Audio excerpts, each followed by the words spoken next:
JCB पहलवान। घनीपुर नाम के गांव में बाहुबली नाम का एक पहलवान रहता था। बाहुबली दंगल में देश भर में नंबर 1 था। उसके साथ दंगल करने के लिए देश के कोने कोने से पहलवान आते थे। दंगल के लिए उस गांव के बीचों बीच एक टेबल बना था। जो भी पहलवान आता था वो बाहुबली के हाथों हार जाता था। घनीपुर गांव वाले बहुत गर्व महसूस करते थे कि बाहुबली उनके गांव का है। Baahubali number 3, Baahubali number 3। Rajamouli ji, Baahubali and नहीं हुआ है, इसे लेकर तीसरा पार्ट बनाना ही होगा, कहकर नारे लगाते थे। ये सुनकर बाहुबली को बहुत गर्व हो रहा था। एक दिन बाहुबली अपने असिस्टेंट मोटू से, अरे नाम तो मैंने खूब कमाया है पर पैसे उतना नहीं कमाया। मेरे बाहों की ताकत के हिसाब से मुझे अब तक इस गांव में एक बड़ी हवेली बना लेना चाहिए था और सोने के डंबल्स के साथ कसरत करना चाहिए था। इसलिए मैंने एक फैसला किया है, आज से ये सारे गांव वाले मुझे लगान देंगे। हर व्यक्ति मुझे महीने का 5,000 रुपए देगा। जो नहीं देगा वो मुझसे कुश्ती लड़ेगा और वो हार गया तो 5 लाख रुपए देगा। एक खबर सारे गांव में फैला दो। सर, दंगल में तो आप अच्छे पैसे कमा ही रहे हैं ना सर, फिर इतना लालच क्यों? ये गांव वाले आपसे बहुत प्यार करते हैं, उनके साथ दादागिरी क्यों करना चाहते हैं सर? वो गलत है ना। मैं तुम्हें उपदेश देने के लिए नहीं पाल रहा हूँ। याद रखना कि मेरी रोटी खाकर ही तूने ये तोंद बढ़ाया है। तो मैं जो कहता हूँ वो तुम करो, वरना खाना नहीं मिलेगा और तुम कंकाल बनकर रह जाओगे। खबरदार। मोटू को मन मारकर ये बात सारे गांव में फैलाया। गांव वाले डर गए। सब हर महीने बाहुबली को पैसे देने लगे। ये देखकर मोटू बहुत दुखी होता था। एक दिन मोटू बाहुबली को ललकार कर उस टेबल के पास कुश्ती के लिए तैयार खड़ा था। बाहुबली जी, आपने अपना शरीर व्यायाम करके बनाया है, मैंने खा खा कर बनाया है। इस गांव के लिए मैं आपसे लड़ रहा हूँ। मुझे उम्मीद है कि भगवान मेरे साथ है। यूं दोनों ने दंगल शुरू किया।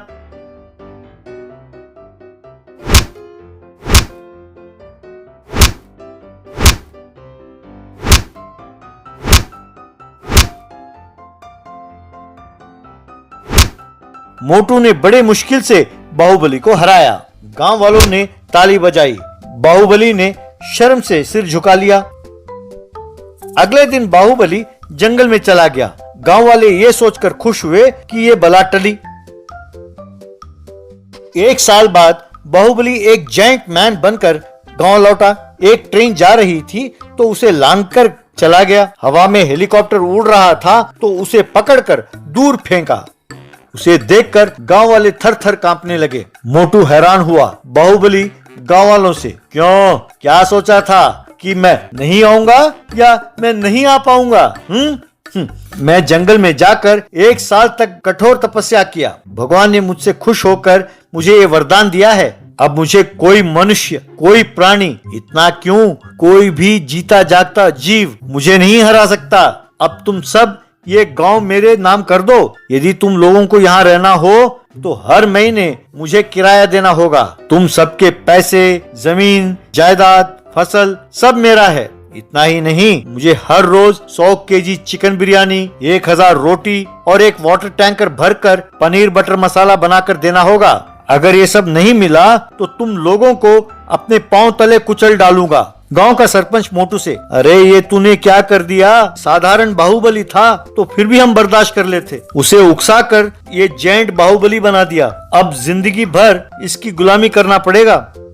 आप चिंता न करें सरपंच जी, मुझे अभी अभी एक बढ़िया सा उपाय सूझा है, कहकर बाहुबली से, बाहुबली जी, मैं फिर से आपके साथ दंगल करने के लिए तैयार हूँ, वो भी यदि आप माने तो। अगर मुझसे दंगल करने में आपको डर लगता हो तो रहने दीजिए। क्या बकते हो, मैं किसी से नहीं हारता और तुम मोटू लड्डू की तरह हो, तुमसे डरूंगा?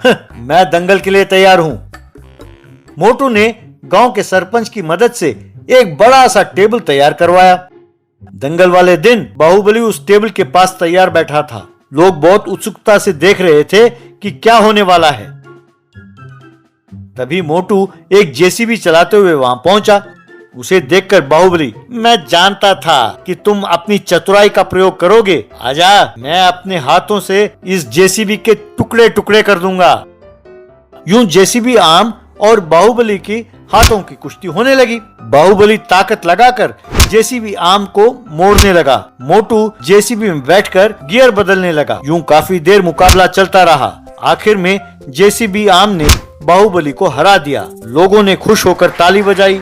बस बाहुबली का आकार साधारण बन गया और एक कंकाल में बदल गया।